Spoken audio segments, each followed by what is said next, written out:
Laissez-vous glisser dans les profondeurs de la mer. Stéphane Toureau est de ceux qui descendent là où peu d'hommes vont, vraiment tout au fond. Apnéiste de haut niveau, il vient tout juste de réaliser un record de France avec une plongée de 141 mètres en Égypte. La lumière s'efface et le poids de l'eau vous écrase jusqu'à faire corps avec l'élément. Sportif mais aussi aventurier, au fil de ses voyages, il a vu des paysages d'une rare beauté, mais aussi leurs blessures. Stéphane est un homme qui sait ralentir, ressentir et vivre au rythme des éléments. Sa démarche repose sur une idée simple, développer un espace de calme, un équilibre avec soi-même, comme point de départ d'un regard plus attentif au vivant et à l'environnement.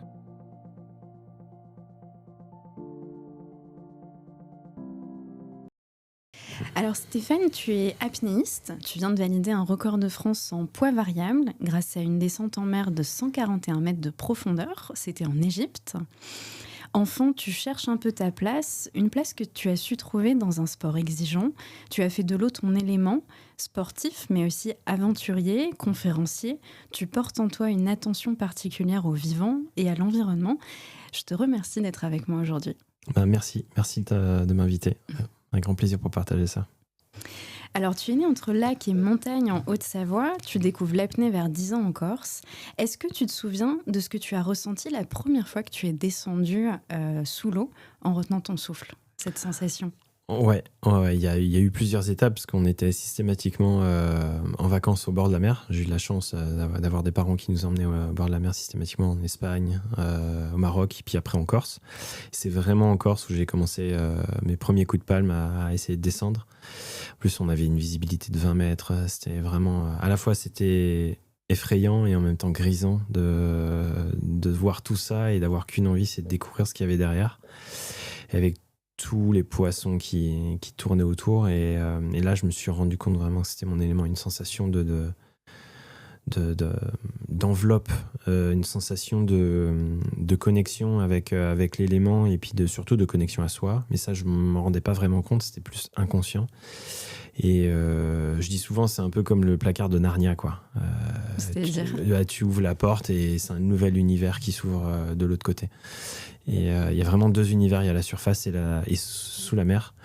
Et pour un gamin qui avait énormément de difficultés à l'école et qui subissait plus l'environnement de surface, pour moi, ça a été vraiment une révélation. Ouais.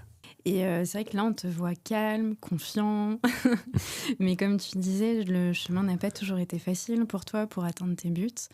J'aimerais savoir quel enfant tu étais avant qu'on parle de tes records. Alors la période d'enfance, ça a été difficile parce que je pense que j'avais vraiment des gros troubles de la concentration, mais genre vraiment. J'avais du mal à porter mon attention plus de 5 minutes en cours, donc ça a été, je l'ai subi parce qu'on n'avait pas détecté ces problèmes-là à l'époque et je passais plus de temps en fait à réparer ce que j'ai pas appris en cours chez moi, donc je passais énormément de temps à l'extérieur. Je comprenais pas que les autres puissent apprendre en cours. J'arrivais pas à avoir cette mémorisation-là. Donc j'avais l'impression d'être nul déjà.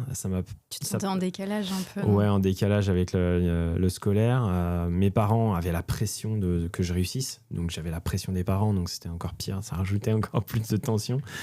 Et donc ça, plus ça m'a rajouté un énorme manque de confiance en moi, avec l'impression d'être nul, de pas avoir les compétences. Et le problème, c'est quand tu le nourris assez tôt, c'est quelque chose qui reste assez longtemps avec l'âge. Ouais, c'est beaucoup plus difficile. C'est beaucoup plus difficile de déconstruire ce genre de choses quand tu prends de l'âge que quand. Pour ça que c'est l'éducation. Je pense que de 4 à 10 ans, c'est juste ultra important. On se rend compte de ça. J'ai pas d'enfant, mais en tout cas, j'ai pu le voir à travers les différents athlètes que j'ai rencontrés. C'est là où vraiment on construit notre patrimoine mental et physique. Ouais. Et justement, tu parles de troubles de l'attention, d'anxiété, d'hyperactivité aussi que tu vivais. Est-ce que c'est grâce à l'apnée que tu trouves ta place ? Est-ce que l'apnée, au fond, ça a été un refuge pour toi ?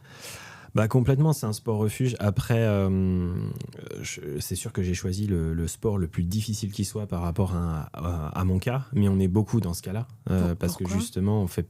je pense qu'inconsciemment, on cherche des sports qui vont nous apporter ça, et c'est indirect, c'est inconscient.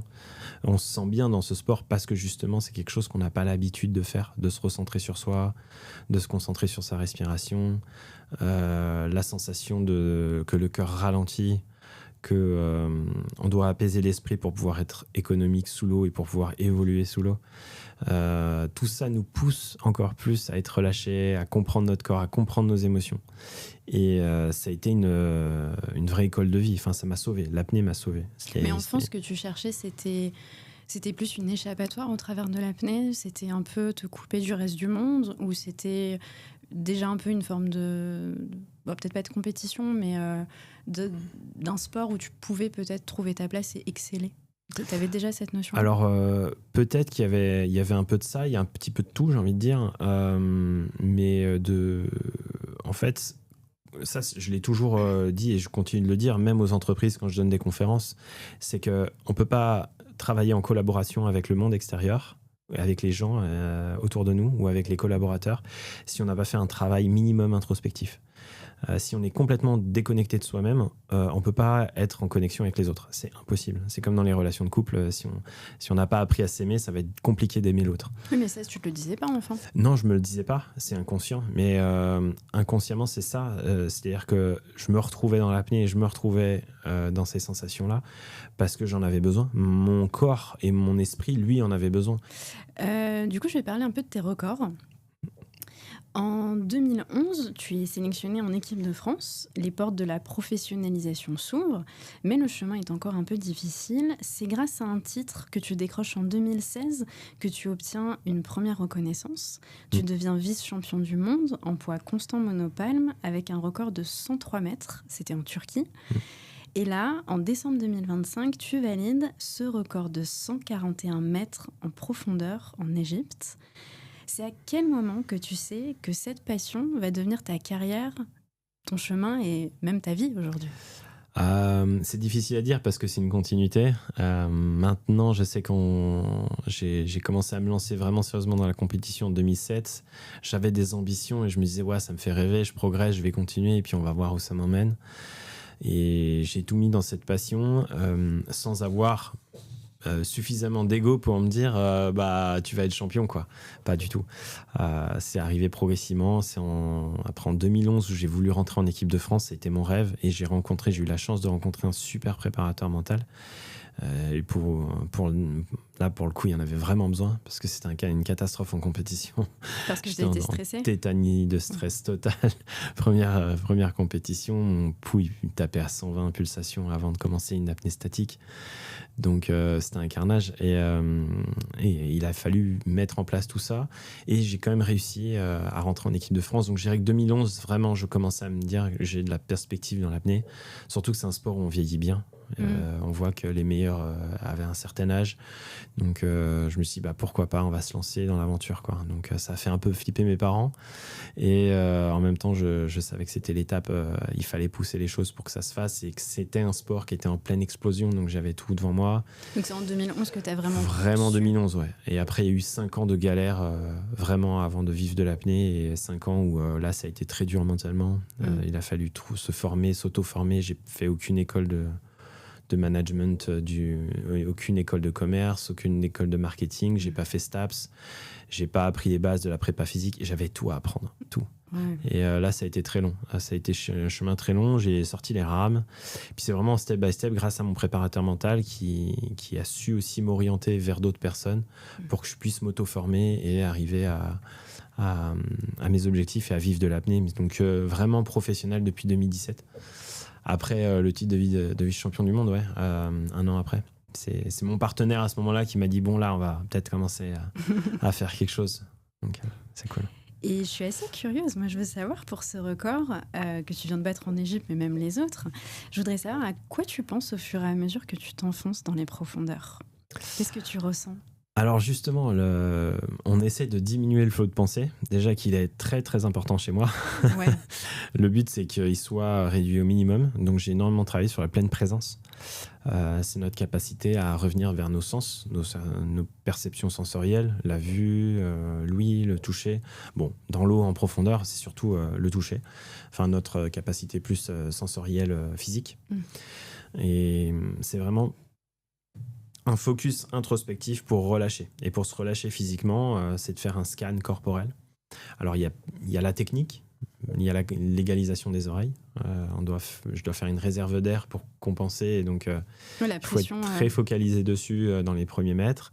Et après, la deuxième partie de la descente, c'est vraiment se focaliser sur le relâchement. Et c'est difficile dans cette discipline où je croyais que ça allait être facile parce que tu es aidé à la descente avec un poids. Donc, tu n'as pas toute la nage qu'on fait normalement en poids constant, qui était ma discipline de prédilection. Et je me suis dit que ça allait être facile. Et en fait, non, pas du tout. Je me suis complètement lourdé. Je me suis pas rendu compte que cette discipline, elle demandait des points techniques ultra importants, que ce soit sur la gueuse sur laquelle on descend, l'armature en acier. Comme on doit pas rester... Enfin, on doit minimiser le temps au fond. La descente doit être rapide. Or, si la descente est rapide, tu augmentes la friction dans l'eau, donc forcément, tu augmentes les tensions possibles, parce que tu bouges dans tous les sens. Donc, mais j'allais te poser la question juste après, mais avant, du coup, en fait, tu débranches ton cerveau, ou tu penses quand même à te concentrer sur ton corps, ou justement, là, c'est le fait que tout nous pousse à devoir nous relâcher encore plus, parce que la moindre tension a un impact négatif, c'est-à-dire qu'elle va consommer de l'oxygène, et donc il faut se focaliser sur le relâchement corporel. Donc à partir du moment où tu es focalisé sur ça, toute ton attention et toutes tes pensées sont focalisées sur le relâchement physique. Donc je peux pas dire que c'est une pensée, parce que c'est plus qu'on essaye d'être dans le ressenti physique. Okay. C'est plus de la perception. Et donc on va vraiment être là-dedans. Et après, cette perception-là, elle devient de plus en plus compliquée en profondeur, parce qu'il y a la narcose. C'est comme si on était plongé, bourré. Ouais, c'était ma prochaine question, justement, parce que j'ai entendu dire qu'à partir de 100 mètres de profondeur, il y a cette narcose qui arrive. Ouais. Donc ça équivaut à peu près à 4 verres d'alcool. Mais est-ce que plus on descend, plus c'est important ? Ah ouais, et puis c'est exponentiel. Ah ouais ? Okay. C'est exponentiel. C'est-à-dire que... Et elle crée des dérèglements neurologiques, parce que, après, on est moins conscient, et en même temps, le système nerveux, c'est lui qui maintient les phénomènes de réflexes d'immersion qu'on a, comme les mammifères marins, en fait. On a les mêmes effets, enfin, pas à leur niveau évidemment, mais les réflexes de vasoconstriction, le cœur qui ralentit, l'augmentation de la pression au niveau des poumons pour compenser la pression, tout ça est maintenu, pas que physiquement, elle est maintenue aussi par le système nerveux. Et donc, si ton système nerveux il est impacté par la narcose, tout ça se dérègle un petit peu et ça peut déclencher plein de problèmes. Tu commences à remonter de manière mécanique plutôt que de remonter en conscience avec une efficience de nage. Tu vas avoir des réflexes qui sont pas bons. Et donc, le but, justement, c'est de contrôler ça, enfin, du moins de gérer cette narcose qui est forte. Et c'est ça que je trouve passionnant, c'est que ça nous pousse encore plus à visualiser, à être ultra concentré, et on n'a plus le choix, parce que là c'est un choix c'est une nécessité vitale, d'être concentré, d'être vraiment concentré. Donc au final ça laisse plus le choix à l'évasion mentale, à l'hyperactivité mentale. On n'est que focalisé sur ce qu'on doit être. Bon, après, attention, hein, je suis humain, j'ai des pensées aussi, et avec la narcose, ça part dans tous les sens. Mais c'est juste d'avoir la capacité d'observer et de ramener l'esprit sur ce qu'on est en train de faire. Ok, mais tu vois, ces records-là, c'est des records qui sont très, très millimétrés. Est-ce que le temps sous l'eau peut être impitoyable ? Alors, paradoxalement, il est quand même vachement contracté, hein. Parce que quand on est ultra focalisé sur soi et qu'on est en ultra concentration, et avec la narcose, c'est multiplié encore. C'est encore pire. Moi, j'ai l'impression que ma remontée, par exemple, a passé 2 minutes sous l'eau alors qu'il s'est passé plus de 3 minutes 30. C'est plutôt bien, du coup, comme sensation, non ? Ouais, c'est vrai. Ça paraît presque parce trop facile comme ça. Parce que l'inverse, c'est plus compliqué. Ouais, après, l'inverse, paradoxalement, maintenant, je sais que si ça m'arrive l'inverse, c'est que c'est positif. Pourquoi ? Ça veut dire qu'il y a moins de narcose. Ah, ok. Quand je suis moins narcosé, j'ai beaucoup plus la perception du temps, et ça veut dire aussi que nerveusement et au niveau physiologique, je suis beaucoup plus frais.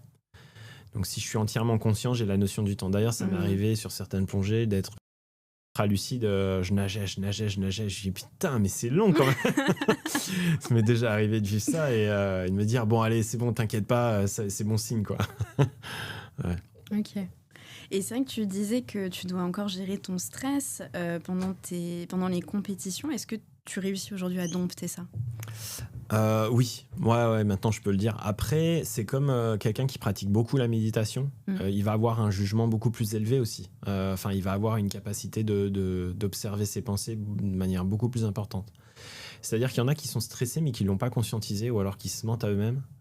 Et je me rends compte que je parlais beaucoup de stress et du coup j'étais catalogué comme stressé et en fait je me rends compte que les autres étaient autant stressés que moi, voire plus. C'est parce que tu le disais que... Ouais, mais c'est juste parce que je l'avais conscientisé plus que les autres et il y a ce phénomène-là et il y a aussi le fait qu'on ne réagit pas de la même manière au stress. Moi, je vois certains athlètes qui sont 10 fois plus stressés, qui sont encore plus stressés que moi en compétition et qui performent beaucoup mieux en compétition. Et j'avais du mal à le concevoir et à le comprendre. Et maintenant, physiologiquement, j'ai compris. C'est que physiologiquement, on n'est pas constitué pareil. On n'a pas les mêmes métabolismes et les mêmes réactions cellulaires, tout simplement, et les mêmes réactions neuronales. Et ça, je l'ai compris grâce au poids variable, en fait. Parce que la narcose, étant qu'elle a un effet sur le système nerveux, je vois la dégradation rapide. C'est-à-dire qu'une plongée un peu stressante peut devenir catastrophique au niveau de l'hypoxie, du manque d'oxygène.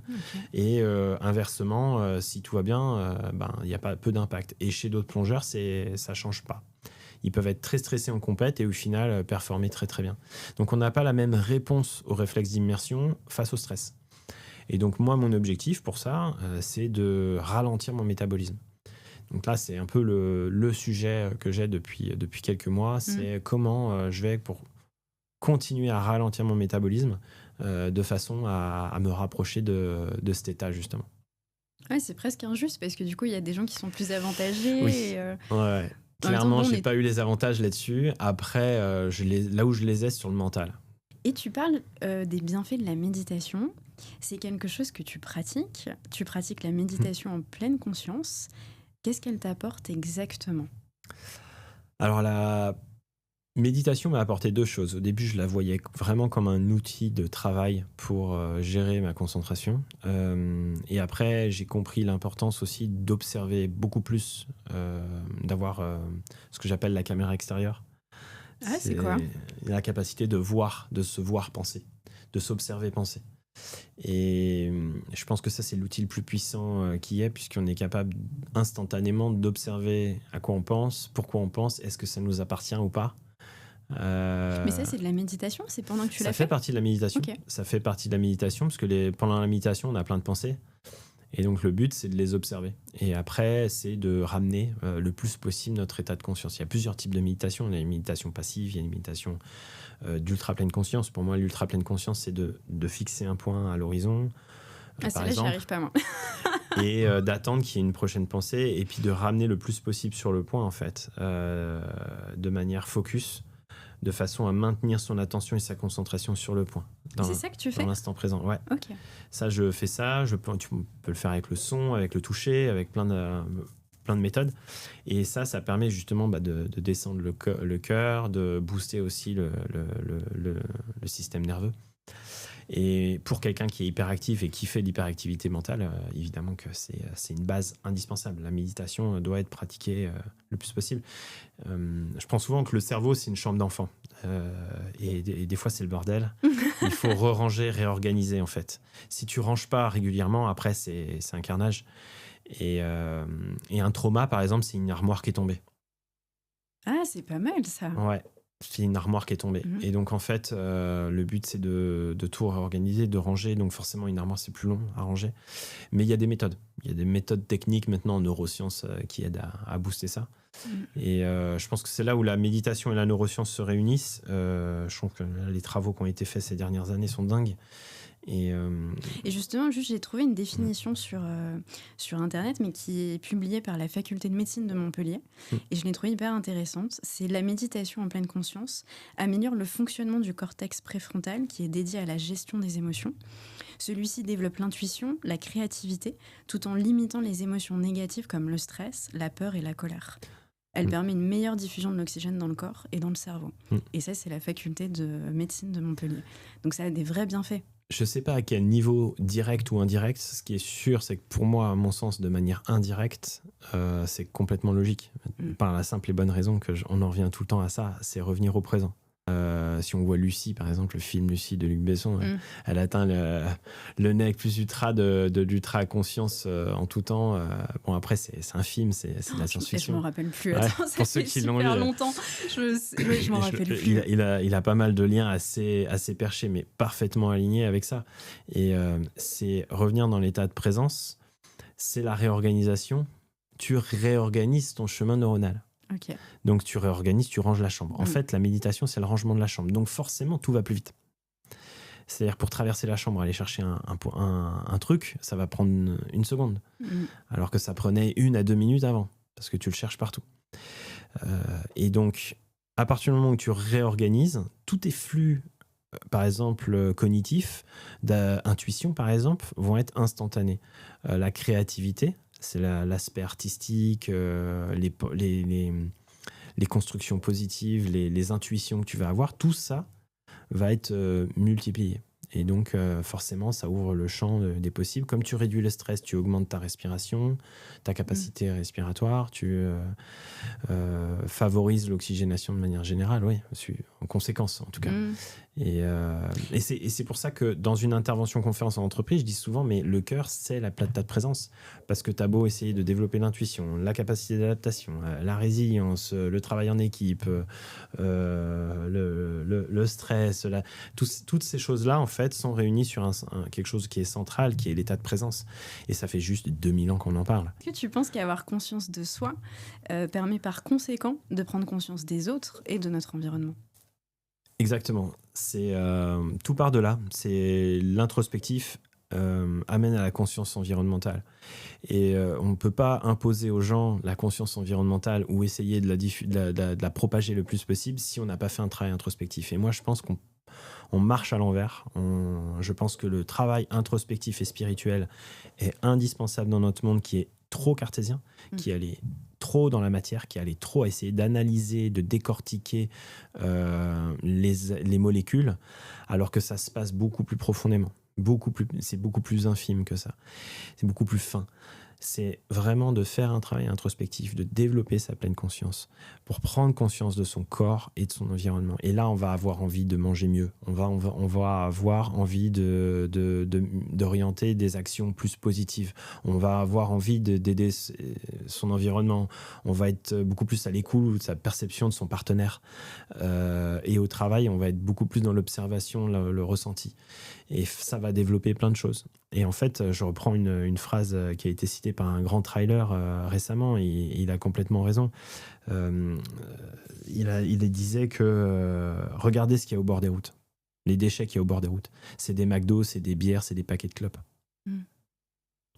Donc en fait, on s'aperçoit que la plupart des déchets sont balancés par des gens qui ne prennent pas soin d'eux. Et en fait, c'est très parlant. Tu ne peux pas avoir une notion environnementale avec vraiment l'envie de faire quelque chose si tu n'as pas fait un travail introspectif. Et je pense que ça doit passer à l'école, c'est de développer l'aspect introspectif. Mais est-ce que ça fait peur à nos élites ? Peut-être, je ne sais pas. Mais je pense qu'il faut vraiment qu'on appuie un peu plus là-dessus. Oui, non, mais c'est intéressant ce que tu dis. Et je t'avais entendu aussi parler, dans la méditation aussi, tu parlais beaucoup de la respiration. Et tu disais que beaucoup de gens ne savaient pas respirer. Oui, bien sûr, parce qu'on ne l'apprend pas. Et c'est normal. Même moi, je ne connaissais pas vraiment... Je n'arrivais pas à expliquer la respiration, parce qu'en fait, j'ai toujours fait de l'apnée. Donc je ne comprenais pas. Pour moi, la respiration, c'était des techniques respiratoires. Et en c'est fait, inné pour nous. En fait, on se dit, je respire. Quoi. Bah ouais. Et puis moi, je le travaille inconsciemment par mon sport, mais sans forcément faire d'exercice spécifique, mais parce que je suis tout le temps en apnée. Donc forcément que je développe ma respiration. Parce que quand on est en apnée, on respire. Ça paraît fou comme ça. C'est la subtilité, explique-moi. Donc quand on est en apnée, notre oxygène lui continue de circuler. Il continue à être diffusé dans les alvéoles, il continue d'être transporté. Quand il n'y a plus d'oxygène, là par contre c'est la mort. Donc quand on arrête de respirer, ça veut dire que c'est mal barré. Là il faut des pompiers. Voilà, il faut appeler les pompiers quand on ne respire plus. Donc évidemment que la respiration continue et qu'il y a des méthodes évidemment. Et en fait c'est en ouvrant un bouquin il y a à peine 2 ans où je me suis rendu compte de la problématique. Parce qu'en tant qu'apnéiste, je ne peux pas me rendre compte des problèmes. Parce que pour moi, c'est naturel. Et on se rend compte que des personnes ont d'énormes troubles du sommeil, ont de l'asthme appuyé. Et tout ça, c'est lié à du stress accumulé et avec une méconnaissance des outils de respiration, parce qu'ils ne pratiquent pas d'activité sportive adaptée à ça. Ouais, pas chez tout le monde, mais il y a aussi des enfants qui ont de l'asthme, tu vois. Oui, bien sûr. Après, il y a aussi l'aspect génétique, évidemment. Ouais. Mais ça se travaille. Il y a des outils qui permettent de le développer. Okay. D'améliorer du moins les résultats. Et en fait, c'est des exercices simples en plus, qui sont vraiment pas compliqués à mettre en place, sauf que pareil, on les apprend pas. C'est tout nouveau. C'est fou, on a des milliers d'années d'existence, mais en fait, on découvre la respiration et la pleine conscience que maintenant. Ouais, peut-être. C'est ça le paradoxe. Ouais, je sais pas, peut-être qu'on s'intéresse un peu plus à nous-mêmes en ce moment, ou je sais pas. Je pense qu'il arrive forcément un moment donné où ça passe plus. On a beau essayer d'être dans l'analyse. L'analyse a toujours 20 ans de retard sur les actes et sur les faits. Donc, je pense que c'est surtout, on doit passer de l'analyse à l'expérimentation. Mais expérimente, sur la respiration, le travail introspectif, qu'ils aillent chercher des choses, qu'ils aillent faire du sport, qu'ils sortent vraiment, qu'on arrive à se rendre compte de mais beaucoup essayent déjà. Enfin, il y a beaucoup de bonnes intentions, beaucoup le heureusement. font. Heureusement. Les gens cherchent à se sentir mieux aujourd'hui. Ouais. Après, avec le développement des réseaux sociaux, de l'ultra-sollicitation informationnelle, c'est quand même dramatique la perte de conscience dans laquelle on est rentré suite aux réseaux sociaux, à la sursollicitation des réseaux. Il y a une dissonance en termes d'état de présence qui a diminué. Le niveau d'attention, il a diminué de dingue. Ouais, dans les écoles. Il y a beaucoup de livres là-dessus. Je crois qu'il a 8 secondes maintenant, même parfois 3 secondes sur certaines. C'est incroyable. Et du coup, ça impacte la mémoire. C'est-à-dire que les gens ont moins de mémoire aussi parce que justement, ils développent moins. Donc on est quand même dans un phénomène de société où à la fois on est dans la quête, un peu plus dans la quête introspective, et en même temps quelque chose qui nous tire vers le bas, qui est la technologie audiovisuelle. Donc c'est un paradoxe. Bon, en tout cas, tu fais énormément d'exercices, tu prépares ton mental, ton corps, ta souplesse, tu t'entraînes énormément pour tes records. Entre le poids de l'eau qui t'écrase parce qu'il y a une pression, la lumière qui s'assombrit, le manque d'oxygène, la solitude aussi quand tu es au fond de l'eau. Comment tu apprends à gérer tous ces inconforts ? Déjà, l'apnée est quand même quelque chose d'extraordinaire en termes de sensations. Il y a déjà quand même on vit des trucs de fou, surtout en profondeur. C'est des sensations incroyables et c'est aussi un peu addictif. Mais en même temps, oui, comme tu dis, il y a aussi beaucoup de travail de fond et ça, c'est progressif, c'est la progressivité. Je ne me suis pas lancé à 100 mètres comme ça avec un poids. Tu y allais pas à pas. Voilà, on évolue, c'est comme une initiation, une découverte d'apnée. Tout le monde peut faire de l'apnée. Tout le monde tient 2 minutes, mais ne sait pas comment le préparer. Et donc, il faut moins que 30-40 minutes de chauffe, de préparation pour pouvoir faire une belle apnée. Et ça se découvre avec un instructeur. C'est une activité, tu ne peux pas l'improviser par toi-même. Il faut être encadré. C'est comme l'escalade. C'est très important de le dire, ça. Ouais, comme l'escalade. Il ne faut pas faire d'apnée seul. Ouais. Et après, tu évolues step by step, tu prends de la confiance, tu répètes les plongées. Et puis, quand tu sors facile et frais, tu dis, je peux rajouter un petit peu plus. Et ainsi de suite. Et puis même encore maintenant, c'est-à-dire que quand je me lance, certes, je peux attaquer rapidement profond, mais je ne vais pas être proche des max tout de suite. Je vais reprendre de la confiance, répéter les plongées avant d'arriver à l'objectif. Mais comment tu gères, par exemple, c'est parce que tu apprends petit à petit à gérer cette pression sur toi, parce qu'il y a une grosse pression quand tu descends. Alors oui, il y a une pression importante. Bon, après, ça, on la travaille à différents niveaux. Hein. Moi, je travaille sur le relâchement physique. On le travaille sur l'assouplissement de la cage thoracique, l'assouplissement du diaphragme, le volume pulmonaire, la souplesse du corps, pour accepter cette pression, et puis la répétition, pour s'adapter à ces pressions. Ouais. Tu dis souvent aussi que l'apnée, c'est bien plus qu'un sport. C'est une école de vie. Ouais. Du coup, j'ai envie de te demander, qu'est-ce qu'elle t'a vraiment appris ?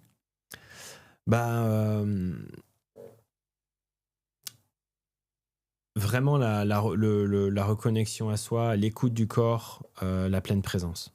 Vraiment, c'est la chose centrale qui m'a vraiment sauvé la vie, de me dire qu'en fait, tout est possible. Tout est possible à partir du moment où on se recentre sur soi. C'est ça que ça m'a appris. Et c'est là où je dis merci à l'apnée, et puis même à l'environnement, tout ce que j'ai pu voir sous l'eau. Je pense que c'est quelque chose qui rentre en mémoire dans le corps, et de voir les dauphins, de pouvoir nager avec les baleines, de pouvoir avoir vécu des expériences incroyables aussi avec les requins. Je pense que d'être connecté à ces environnements-là, c'est quelque chose de puissant. Et et puis qui ouvre des portes intérieures fortes, aussi pour pouvoir le partager. Le but, c'est ça aussi, quoi. Je sais que tu es très engagé sur la protection de l'environnement, et j'ai le souvenir que tu es retourné en 2017, là où tu avais réalisé ta première apnée en Corse, et tu as vu un environnement qui était différent, avec moins de poissons. J'avais une mémoire, étant jeune, de plein de poissons, beaucoup de mérous et autres. Et c'est vrai que quand je suis revenu dans les Calanques, qui est quand même une zone protégée, je cherchais un peu le poisson. Après, évidemment, il y a des périodes, mais de manière générale, en termes de volume de poissons, on le voit. Et ça m'a fait penser au film Le Grand Bleu, là, pour le coup. Parce qu'on voit, à l'époque, c'est en noir et blanc, on voit le petit Mayol en train de plonger et donner à manger aux murènes. Il y a plein de poissons qui gravitent autour, c'est dingue. Et cette séquence, j'ai regardé cette séquence, je me suis dit, mais c'est la Grèce, ça ? Je fais, mais non, mais c'était pas blindé de poissons comme ça. Et en effet, pour les tournages et autres, il y avait beaucoup de poissons, et ça a vraiment énormément diminué. Après, il y a d'autres contextes environnementaux à l'étranger que j'ai pu voir qui étaient aussi... justement, en Égypte, tu as vu aussi une dégradation du corail, il y avait moins de tortues, je crois. La dégradation du corail à Dahab, je l'ai vu parce que j'étais arrivé en 2007, et puis maintenant je sais à quoi ça ressemble, et je sais ce qu'il y avait dans ma caméra en 2007. Et la dégradation était assez dingue. En Honduras aussi, des images un peu choc où ils envoient des plongeurs un peu en mode théâtre, les uns superposés aux autres, au fond, en nourrissant les requins. Donc ils venaient un petit peu comme au cirque. On va voir les singes. Ça m'avait un peu choqué. Cette image-là était très chelou, très bizarre. Et arrivé en surface, au moment où j'arrive en surface, une énorme vague de plastique de je sais pas combien de centaines de mètres, et ça juste au même moment. Et le tout en une seule séquence, une seule apnée. C'est-à-dire, attends, juste les requins, en fait, ils les nourrissaient pour les... Ils les nourrissaient pour les touristes, pour les voir. Et puis ils étaient tous là avec des énormes ventres à regarder au fond, comme s'ils étaient au cirque, quoi, comme s'ils étaient au zoo. Et au même moment, exactement au même moment, sur la même apnée, je remonte et je me prends du plastique dans la tête, quoi. Et sur une énorme vague de plus de centaines de mètres de plastique, de déchets. Et je crois que ça, c'est vraiment l'image la plus choc que j'ai eue, en tout cas, en mer. Ouais. Mais ouais, parce qu'en fait, en tant que plongeur, t'es témoin direct en fait, de ces dégradations. Ouais. Mais on pollue tous. Et les apnéistes polluent. Moi aussi, je pollue à travers mes trajets, mes voyages. Alors certes, on n'en a pas autant que certains athlètes, et d'autres en ont moins. Mais le tout, c'est quand même d'en avoir conscience, de mettre au moins un peu d'action derrière, et surtout de transmettre le message. Il y a une façon de consommer la mer qui doit être un peu plus judicieuse. Ouais. Et j'avais trouvé des chiffres assez intéressants, parce que j'avais entendu cette histoire dont tu parles au Honduras. Et ce que tu as vu, c'était en 2017. au Honduras, il me semble. Oui. Et c'était donc dans la mer des Caraïbes. Et depuis, en fait, ils ont essayé de trouver des solutions. Ils ont utilisé le plastique comme revêtement de chaussée. Et en plus, là, j'ai vu qu'en 2025, il y a l'organisation Vast Free Océan qui a organisé un nettoyage pour sensibiliser à la protection de l'environnement. Mais la pollution plastique reste encore massive aujourd'hui. Ouais. Donc voilà, il y a eu des petites actions, mais ça ne suffit pas à retirer tout ce qu'il y a aujourd'hui. Et on le voit aussi que là où il y a le plus de plastique, là où on donne le plus de plastique, c'est souvent... Alors, nous, on a la fâcheuse tendance en plus à exporter notre plastique à l'étranger, ce qui est quand même assez dingue. Justement, envoyer nos déchets. J'ai encore un autre chiffre là-dessus. Il faut savoir que chaque minute, 15 tonnes de plastique sont rejetées dans l'océan. Ouais. Donc ça appuie complètement ce que tu viens de dire. C'est dingo. Et après, c'est plus une question d'éducation dans les pays, type Égypte, Asie et autres. Tu repars systématiquement, ils te filent presque 2 sacs plastiques pour un chewing-gum acheté dans un magasin, quoi. Donc on n'a pas les mêmes approches et les mêmes notions, mais je pense qu'il faut que ce soit un travail commun, une communication globale qui doit être faite. Mais comme partout, il y a du lobby qui protège aussi le développement du plastique. Donc ça reste une machine plus politique, je dirais, que autre chose. Ouais, c'est un peu le fléau des océans, en tout cas. Ouais, pas que. Je pense que le plastique, c'est encore, il y a encore d'autres choses qui ont un impact catastrophique à plus long terme. C'est plus le niveau de l'eau. C'est plus l'eau. Les ressources en eau, je pense que vont créer des dérèglements et des problèmes extrêmement graves dans quelques années. Ouais. Ça, pour le coup, c'est les retours qu'a mon frangin. Ça fait un peu peur. Mais si on règle pas, si on trouve pas rapidement des solutions efficaces au niveau international, on va avoir des surprises. Parce qu'il y a aussi, même dans les municipalités et au niveau national, il y a une méconnaissance de la gestion de l'eau. Et le jour où ça va tomber d'un coup, ça va tomber et ça va tout ravager. Alors, je rappelle juste que ton frère est hydrobiologiste. Ouais. C'est-à-dire que c'est un spécialiste de la qualité de l'eau et des milieux aquatiques. Donc avec lui, tu as des vrais retours de terrain. Oui, des vrais retours de terrain et pas forcément des retours purement vidéo-politiques avec des gens qui sont des porte-parole. Là, c'est vraiment quelqu'un qui est en direct, en relation avec les phénomènes. Donc, c'est pour ça qu'on a fait une vidéo, on a fait aussi une web-série ensemble sur les lacs de montagne. Ouais, tous les deux avec Mathias Lopez aussi qui était avec vous. Ouais. Notre caméraman, mon caméraman de toujours. Et pour sensibiliser sur les lacs de montagne. C'est des révélateurs en fait de où on en est au niveau écologique. Alors qu'est-ce que tu voyais ou qu'est-ce que vous voyez? Sur les analyses, les lacs de montagne en fait c'est plus les lacs de montagne sont hauts, moins il est censé y avoir de pollution. Donc en fait les pollutions qu'on retrouve dans les lacs sont des pollutions plus globales, type les microplastiques qu'on retrouve en très haute altitude. Donc ça veut dire que le plastique transfère de manière atmosphérique. Donc il se retrouve à tous les niveaux et à toutes les échelles. Donc quand un lac de très haute altitude est pollué, ça veut dire que le bassin versant il est complètement pollué. Okay. Et c'est exponentiel. En fait, plus on descend et plus il y a de pollution forcément. Donc c'est pour ça que c'est des vecteurs d'information qui sont très importants. C'est pour ça qu'il y a beaucoup d'études aussi qui sont menées là-haut. Ouais. Et ça, c'est ton frère qui t'en parle? Ouais. Et puis on l'a fait ensemble. Je suis monté avec eux. J'ai donné des coups de main aussi pour faire des prélèvements. On a fait de l'apnée. J'ai fait de l'apnée aussi dans ces lacs. Des endroits incroyables. Après, c'est vrai que c'est chez moi. Oui. Les montagnes. Je suis un poisson d'eau douce à la base. Donc, Et bon, on a beaucoup parlé de la nature. Et pour une bonne raison, c'est que l'océan regorge de vie. Pendant tes plongées, tu peux aussi faire de belles rencontres. Et quel est ton plus beau souvenir? Beau souvenir, j'en ai plusieurs. Après, celui qui me vient en premier, c'est les dauphins, évidemment, parce que moi, je les ai toujours vus en tant que gamin. Et puis finalement, j'ai nagé avec eux c'était en 2016. Donc c'est bien longtemps après. J'aurais pu nager avec eux bien avant, mais ça s'est fait là et ça a été un moment assez magique, assez puissant. Qu'est-ce que tu as ressenti à leur contact? Leur vitesse. Wow, ils vont trop vite. Ils vont trop vite. Non, mais ils vont trop vite dans bam, bam, bam. Ils s'organisent, ils communiquent très, très vite. Ils ont une capacité de communication qui est extrêmement rapide. Je sens que tu t'es senti exclu du groupe. Non, au contraire, c'est ça qui est fou. Ils voulaient me faire rentrer, tu vois, mais ils étaient surexcités, quoi. Ils me tournaient autour, ils étaient trop contents que je nage avec eux. Mais ça m'a fait exploser le cerveau parce qu'en fait j'ai tellement fait d'aller-retour et de descente, je respirais 2 fois et je repartais. Je ressentais même pas l'envie de respirer qui était très forte, tellement j'étais pris par le truc, tellement c'était puissant.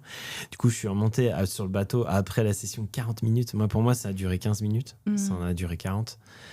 Je suis arrivé sur le bateau, j'avais un mal de crâne, mais genre comme si on me tapait au maillet, quoi, dans la tête. Parce que tu prenais pas assez ta respiration. Ouais, j'avais fait une intox au CO2, quoi, et je m'étais fait une énorme hypercapnie, mais sans m'en rendre compte. C'était impressionnant. Une hyper ? Ce qu'on appelle l'hypercapnie, c'est quand tu retiens ta respiration longtemps, mais avec très peu de récup. Et que tu enchaînes. Okay. Au bout d'un moment, t'as mal au crâne. Okay. Et ben là, ils m'ont fait exploser le record en hypercapnie. En même temps, on doit être tellement heureux de les voir. Il y a quelque chose de tellement magnifique. Ouais. Il y a quelque chose de puissant. Après, il y avait d'autres choses puissantes aussi, comme un agachon, un stop que j'avais fait à 90 mètres de profondeur au fond du Blue Hole. Oula, attends, c'est quoi? Là, j'ai pas compris. Au Blue Hole, à Dahab, il y a un trou en mer, de mer, enfin un trou bleu, qui est dans le corail et qui fait 90 mètres de profondeur. C'est un spot mondialement connu pour l'apnée. Et donc j'avais fait une descente en profondeur en descendant à l'aide d'un poids, et j'ai fait 1 minute 30 de plongée en bas. Okay. À 90 mètres de profondeur. À 90, j'étais pendant 1 minute 30 au fond. Et 1 minute 30 au fond, c'est long. Et avec la narcose, avec tout ça. Et en fait, il y avait des énormes thons à dents de chien. C'est des gros poissons. C'était un groupe de 30. Et en fait, ils sont connus dans le Blue Hole. Et là, en fait, quand ils m'ont vu, ils sont descendus, ils sont foncés en fait sur moi à la descente. Et arrivés en bas, ils me tournaient tous autour. Ces énormes thons qui tournaient autour. Et avec cette fameuse arche, parce qu'il y a une arche qui s'ouvre comme ça sur la pleine mer, 90 mètres, avec une lumière bleue intense et tous ces thons qui tournent autour. C'était un moment assez incroyable, assez dingue. T'as eu peur ou comment t'as vécu ça? Non, mais non, parce qu'ils sont assez éloignés, ils sont curieux, mais c'était d'une puissance assez dingue. Je crois que c'était une des plongées les plus excitantes, les plus folles que j'ai pu faire, parce que après ça, je me suis dit, mais il y a 10 ans avant ça, j'avais vu les plongées des entraînements de Herbert Nietzsche, qui était pour moi, qui est pour ma légende vivante de l'apnée, qui m'a beaucoup inspiré quand j'étais jeune, et qui faisait des stops à 90 mètres. Pour moi, ça me faisait rêver. Je me suis dit, mais c'est extraterrestre, faire un stop à 90 mètres. Et quelques années après, c'est ce que je faisais avec les thons, mais je ne me rendais pas compte. Et c'est après cet événement-là où je me suis dit, mais tu te rends compte ce que tu as réussi à faire? Je crois que c'était une consécration pour moi, à ce moment-là. Là, ça doit être beau quand même. Après, nager avec les pilot whales aussi. C'est quoi les pilot whales? C'est des baleines pilotes. Ok. C'est des globicéphales. J'ai nagé avec les globicéphales. Ça, c'était aussi un moment assez puissant, ouais. Mais t'as nagé avec beaucoup d'animaux, je crois. Ouais, pas les baleines à bosse. J'ai failli, mais ça viendra. Je pense que c'est la dernière étape. Ça doit être très impressionnant. Mais échanger avec ces mammifères-là, ouais, c'est quelque chose de puissant. Est-ce qu'il y aurait un message que tu aimerais faire passer sur l'environnement? Quelque chose, peut-être une question que je t'ai pas posée ou quelque chose que tu aurais envie de dire aux gens? Écouter ses pensées, observer, travailler sur soi, être vraiment en état de présence. Et vraiment, tout est là. Et donc, on a beaucoup parlé d'environnement et je crois que c'était très important. Et je voulais juste qu'on revienne un tout petit peu à toi. Je sais que tu prépares un nouveau record en mer. Ouais, on va être sur la voie en tout cas. Alors, est-ce que tu peux me parler un tout petit peu de ce défi? Eh ben, on va se lancer dans quelques semaines. Je repars en Égypte, au même endroit où j'ai préparé mon record. À la base, je devais faire un record en lac au mois d'octobre-novembre, et puis j'ai été lâchement abandonné par une école à 2 mois de l'organisation avec tout ce qu'il y avait derrière. Et du coup, je suis parti en Égypte et je me suis entraîné là-bas et c'était fantastique. Donc le projet lac, il est toujours d'actualité, mais je pense qu'il faut que je passe par la mer avant d'aller plus loin, et j'ai envie envie de continuer, donc on va continuer ces prochains mois pour peut-être aller chercher un record du monde dans quelques mois. Mais voilà, on peut pas vendre la peau de l'ours avant de l'avoir. D'accord. Donc on va voir ce que ça va donner déjà aux entraînements, et si ça se passe bien, en tout cas, on ira chercher quelque chose. Et en tout cas, c'est une discipline sur laquelle je prends beaucoup de plaisir maintenant, et c'est une discipline qui a un investissement financier. C'est sûr que j'ai énormément besoin de sponsors pour ça. C'est parce que les enjeux d'organisation et de sécurité sont beaucoup plus importants. Mais en tout cas, le Graal est énorme, parce que je ne m'attendais pas à avoir un aussi grand retour positif suite à ça. Et je pense qu'il n'y a pas de hasard. C'est une discipline... et c'était la discipline dans laquelle je devais mettre les palmes. C'est bien, tu as vraiment trouvé ta voie. Ouais, je pense. Et c'est cool parce qu'on a encore des belles années devant, donc l'avantage de l'apnée. Ouais. Je suis pas si vieux, pas si foutu. Bah non.